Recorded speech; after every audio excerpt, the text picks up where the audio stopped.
Ikuti lafaz sumpah yang akan saya tuntunkan menurut agama Islam. Bismillahirrahmanirrahim.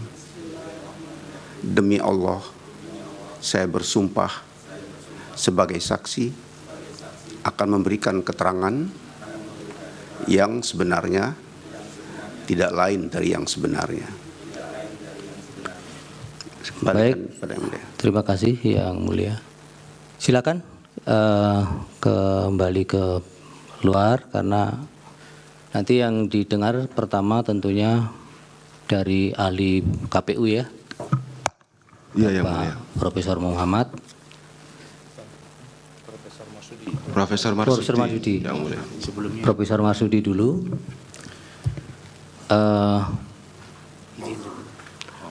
Sebelum didengar keterangannya, nanti ketika memberi keterangan untuk para komisioner yang tadi memang tidak kami lakukan penyumpahan karena mereka adalah penyelenggara yang sudah melekat sumpah ketika melaksanakan tugas-tugasnya.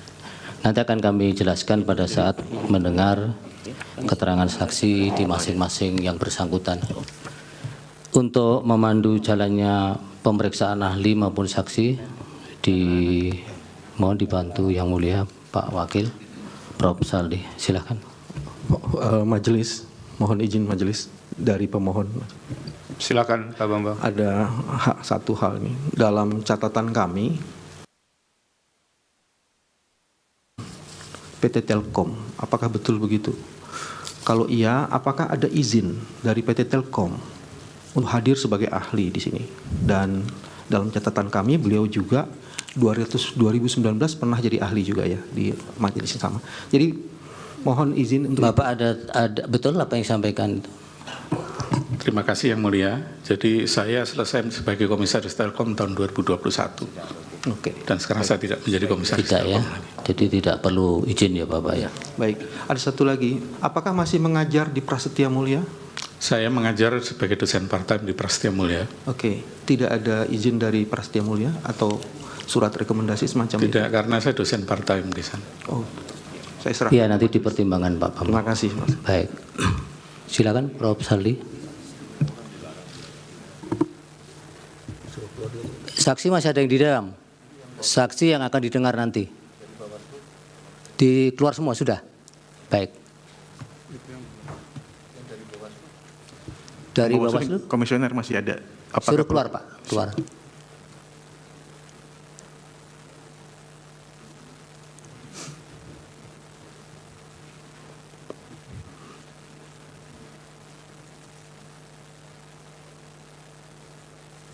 Baik, silakan Yang Mulia. Terima kasih Ketua. Prof. Marsudi sesuai dengan ketentuan bahwa kesaksian ini akan diberikan atau keahlian ini akan diberikan dalam waktu sekitar 20 menit. Jadi presentasinya lebih kurang 10 menit, nanti ada waktu pendalaman lebih kurang 10 menit. Dipersilakan. Bismillahirrahmanirrahim. Yang saya hormati, Yang Mulia Ketua dan anggota Majelis Hakim Konstitusi, yang saya hormati teman-teman dari pemohon terkait dan termohon, serta Bapak Ibu sekalian, Assalamualaikum warahmatullahi wabarakatuh. Waalaikumsalam. Perkenankan, nama saya adalah Marsudi Wahyu Kisworo, dan seperti disampaikan oleh pemohon tadi, 2019 saya juga ada di majelis ini menjadi saksi ahli waktu itu soal situng. Mungkin beberapa hakim konstitusi yang 2019 menyidang waktu itu sempat lihat saya, atau mungkin masih ingat saya begitu. Nah, Bapak Ibu sekalian dan majelis yang mulia, saya diminta oleh KPU untuk memberikan sebagai ahli, pendapat ahli mengenai Sirekap. Nah, di presentasinya bisa ditampilkan? Mohon izin menampilkan slide. Jadi, kenapa? Ini setiap tahun sejak 2004, ketika pertama kali teknologi di komputer digunakan, itu selalu sistem perhitungan suara digital itu selalu dipermasalahkan. Terakhir kemarin 2019 dan sekarang terulang lagi. Padahal kita semua tahu bahwa kalau kita lihat pada peraturan perundang-undangan, bahwa suara yang sah itu adalah perhitungan suara berjenjang. Artinya apa? Ekstrimnya seandainya Sirekap itu tidak ada pun, sebetulnya tidak ada pengaruhnya terhadap perhitungan suara. Karena kita lihat dalam perhitungan suara itu seperti apa. Tapi karena sudah dipermasalahkan berbagai macam masalahnya, maka izinkan saya nanti menyampaikan apa yang saya lihat tentang Sirekap ini. Saya memang Sirekap ini tidak terlibat dalam pengembangannya, karena kalau 2019 saya hitung masih banyak terlibat, tapi 2024 saya agak agak naik gunung begitu, tidak turun gunung lagi, tapi karena masalah-masalah ini kemudian saya terpaksa untuk melihat seperti apa. Nah, informasi tentang Sirekap saya lebih banyak dapatkan dari teman-teman dari developer, sehingga nanti kalau ingin tahu tentang dalamnya Sirekap, Bapak, Ibu, dan Yang Mulia bisa mendalami dari developer. Nah, Sirekap itu apa sih? Jadi saya ambil dari undang-undang, dari peraturan KPU nomor 66, sebetulnya Sirekap itu adalah sarana untuk, pertama adalah publikasi hasil perhitungan suara dan proses perhitungan suara. Jadi publikasi dari kedua hal ini, tapi serta juga alat bantu untuk rekapitulasi. Jadi dia adalah alat bantu. Nah, arsitektur Sirekap sendiri itu terdiri dari dua. Jadi yang mana dipermasalahkan nanti harus jelas. Ada dua, yang pertama Sirekap Mobile. Sirekap Mobile itu adanya di HP. Itu aplikasi yang kemarin ditampilkan itu ada semuanya Sirekap Mobile itu. Yang ada di KPPS. Jadi digunakan oleh KPPS untuk mengupload data, itu adalah Sirekap Mobile. Yang ada di dalam handphone atau telepon selulernya. Karena itu ada banyak di sana, kemudian masuk datanya ke dalam Sirekap Web. Nah, di Sirekap Web inilah kemudian data direkapitulasi dan kemudian ditampilkan di web yang sering kita lihat sebagai info pemilu 2024 itu. Artinya apa? Jadi sebetulnya flow-nya adalah data itu masuk dari Sirekap Mobile. Kemudian Sirekap Web tugasnya adalah lebih kepada untuk melakukan konsolidasi, rekapitulasi dan sebagainya, dan kemudian melakukan virtualisasi atau mengekspor datanya ini ke web, dan kemudian kita bisa lihat tampilannya di web. Nah, Yang Mulia dasi rekapitulasi dan sebagainya, dan kemudian melakukan virtualisasi atau mengekspor datanya ini ke web, dan kemudian kita bisa lihat tampilannya di web. Nah, Yang Mulia dan Bapak Ibu sekalian, problem pertama dari Sirekap Mobile, jadi supaya clear saya sebut sebagai Sirekap Mobile, dia mengambil data dari form C1 hasil yang isinya dibuat dengan tulisan tangan menggunakan teknologi yang namanya Optical Character Recognition atau OCR. Ini adalah sebuah perkembangan kemajuan dibandingkan situng dulu. Kalau situng dulu itu angkanya di entry manual, sehingga bisa timbul kehebohan seolah-olah ada kesengajaan entry yang dinaikkan dan sebagainya. Maka teman-teman developer untuk Sirekap ini menggunakan secara otomatis. Jadi tulisan yang ada di C1 hasil itu di-scan, kemudian di-capture, kemudian dirubah menjadi angka. Nah, disinilah problem pertamanya muncul. Pertama, karena tulisan yang ada di form C1 itu tulisan tangan, dan kita tahu semua bahwa tulisan tangan tiap orang itu beda-beda. Apalagi tulisan tangan di 822.000 TPS yang pasti orangnya berbeda dan tulisan tangannya bisa berbeda. Ada mungkin di KPPS yang mengisi ini tulisannya bagus, mudah dibaca. Tapi mungkin juga ada sebagian besar juga yang tulisannya kurang bagus. Bahkan yang tulisannya jelek. Saya sendiri termasuk orang yang tulisan tangan saya itu sulit dibaca. Nah, sebagai contoh kita lihat di sini, dalam menuliskan angka saja, itu stylenya bisa beda-beda. Ada menuliskan angka 4 dengan kayak kursi terbalik, atasnya terbuka, tapi ada juga seperti yang di pojok sebelah kiri, 4 itu tertutup atasnya.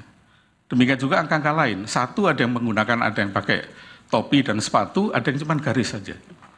Nah, karena itu, Optical Character Recognition itu, kalau di laboratorium, itu akurasinya masih sekitar 99%. Jadi masih ada kemungkinan error 1% di sana. Tapi kalau dipakai di lapangan, itu bisa lebih rendah lagi. Nah, paling tinggi itu sekitar 92-93%. Jadi ada kemungkinan 7% salah ketika OCR ini merubah gambar menjadi angka. Nah, ini problem yang pertama. Problem kedua adalah karena Sirekap Mobile itu ada di install di masing-masing handphone dari KPPS, maka yang terjadi kita tahu bahwa handphone itu beda-beda mereknya, beda-beda kualitasnya. Ada handphone yang kualitas kameranya sangat bagus, ada handphone yang kameranya sangat kualitasnya ada yang gambarnya jelas, ada yang buram, ada yang remang-remang, ada yang warnanya jadi putih, ada yang warnanya kekuning-kuningan begitu. Ini dari sisi kamera, problem kedua. Problem ketiga adalah dari kertasnya sendiri. Kita lihat contohnya di yang form C1 yang di kanan itu kertasnya terlipat. Sehingga ketika terlipat ini bisa menimbulkan kesalahan interpretasi oleh OCR ini. Karena OCR ini bukanlah manusia yang bisa memperkirakan, dia hanya patuh kepada training data. Jadi sistem AI ini adalah, sistem machine learning ini, dia diberikan data berbagai macam tulisan tangan, kemudian dari tulisan tangan itu dia pelajari dan kemudian dia bisa melihat ini apakah angka 1, 2, 3, dan seterusnya. Nah, tapi kalau kualitas gambarnya seperti ini menjadi masalah. Nah, jadi 3 masalah ini yang menjadi sumber ketika kenapa ketika ditampilkan di web itu antara angka dengan C1 bisa berbeda. Nah, tetapi karena Sirekap ini adalah sarana untuk transparansi, maka ketika terjadi perbedaan dan kemudian terjadi keluhan atau komplain dari masyarakat, KPU kemudian segera untuk mengkoreksi itu, melakukan tindakan korektif. Sehingga makin lama errornya, kesalahannya makin lama makin sedikit. Nah, Bapak Ibu sekalian dan yang mulia, ini juga contoh masih ya. Jadi ini adalah contoh bagaimana ketika kertasnya agak miring begitu sehingga ketika di-scan itu jadi tidak akurat angka-angkanya. Nah, tetapi kalau kemudian ada opini bahwa ada manipulasi suara dengan Sirekap. Mari kita lihat hasil Sirekap dibandingkan dengan yang lainnya. Tapi sebelum ke sana, saya ingin menjelaskan bagaimana sebuah software itu di-develop. Jadi Sirekap termasuk Sirekap melalui proses seperti ini. Jadi pertama, developer itu membuat aplikasi, kemudian dilakukan testing, diuji sampai nanti software itu diyakinkan bagus, berjalan dengan baik, baru kemudian di-deploy atau di-install. Nah, di-install inilah terjadi tadi masalah ketika HP-nya beda-beda dan sebagainya itu kemudian bisa timbul masalah di sini. Nah, setelah di-install baru kemudian dilakukan audit, dilihat apakah bekerja dengan baik atau tidak. Kalau suatu saat ditemukan fraud, ditemukan adanya penyimpangan atau kejahatan di sana, maka baru kemudian dilakukan namanya forensic audit. Jadi forensic audit itu ada tahapannya, tidak begitu ujuk-ujuk langsung dilakukan forensic audit. Kalau kita yakin ada kejahatan atau ada fraud di sana baru bisa dilakukan forensic audit. Sama dengan di bidang-bidang yang lain, kalau tidak ada kejahatan tidak mungkin ada audit forensik. Nah, apakah di Sirekap ada kejahatan? Saya hanya ingin menampilkan data saja, saya tidak akan banyak cerita. Saya bandingkan hasil KPU dengan yang pertama dengan lembaga hitung cepat. Kalau kita lihat di sana, lembaga hitung cepat ini, 12 lembaga hitung cepat ini, angkanya tidak berbeda jauh dengan hasil Sirekap maupun dari hasil KPU 360. Rata-rata error, kalau kita lihat di angka tadi, kalau kita ratakan errornya itu hanya 0,07%. Jadi 0,1%-nya saja tidak sampai, hanya 0,07%. Perbedaan rata-rata antara hitung cepat dengan hasil perhitungan manual. Nah, mungkin ada yang berpendapat bahwa hitung cepat itu kan sampelnya hanya 2.000 TPS. Sementara TPS kita 822.000. Apakah valid begitu? Nah, ada yang tidak percaya pada statistik, masalahnya begitu ya. Nah, saya ingin tunjukkan, kalau ini dari statistik dengan sampling, kita lihat bagaimana dengan real count yang lain. Jadi masyarakat sipil yang dimotori oleh para tokoh-tokoh, mungkin ada beberapa ada di ruangan ini, membuat berbagai macam perhitungan real paralel dengan Sirekap. Ada beberapa, lebih dari 10 kalau nggak salah, tapi saya ambil 3 saja yang besar. Yang pertama adalah kawal pemilu 2024. Ini dipelopori oleh Netgrid, KIP, ICW, dan banyak sekali lembaga-lembaga yang sangat respectable di Indonesia. Sehingga hasilnya juga mestinya bisa kita hormati. Yang kedua adalah Jaga Suara 2024. Ini juga dipelopori oleh beberapa tokoh nasional, para ahli pemilu juga, mantan anggota KPU juga ada di sana, dan beberapa lembaga-lembaga yang juga respectable di Indonesia. Yang ketiga adalah jaga pemilu 2024. Ini lebih luas lagi, ada beberapa ketua BEM di sana dan beberapa yang lain. Nah, mari kita lihat dari 3 ini hasilnya seperti apa. Ini bukan hitung cepat, tapi ini adalah real count, hitung nyata. Pertama dari perbedaan antara kawal pemilu, jaga suara dengan jaga pemilu dengan KPU juga sama, tidak terlalu jauh. Yang paling tinggi di sana adalah hanya di jaga pemilu, karena jaga pemilu itu melakukan pembulatan. Jadi angka persennya itu dihilangkan komanya, dinolkan saja. Tapi kalau kita lihat, perbedaannya tidak banyak. Nah, artinya apa? Kalau kita lihat, kalau tadi hitung cepat tidak dipercaya karena sampel hanya 2.200 TPS, tapi ini adalah real count, artinya perhitungan nyata yang menunjukkan bahwa hasil dari perhitungan KPU itu tidak berbeda jauh. Nah, kenapa sampai terjadi masalahnya kemudian sampai kita harus bersidang hari ini, Yang Mulia dan Bapak Ibu sekalian? Karena proses Sirekap ini tadi seperti saya sampaikan, dari Sirekap mobile masuk ke Sirekap web, kemudian apa adanya itu langsung ditampilkan di web. Pada waktu mungkin Yang Mulia beberapa kalau yang pernah ikut sidang di 2019, saya sudah menyampaikan waktu itu mestinya itu yang ditampilkan di web itu sudah diverifikasi dulu. Jadi data itu dibagi dua seperti ini ya misalnya. Jadi yang sudah verified itu tampillah di web.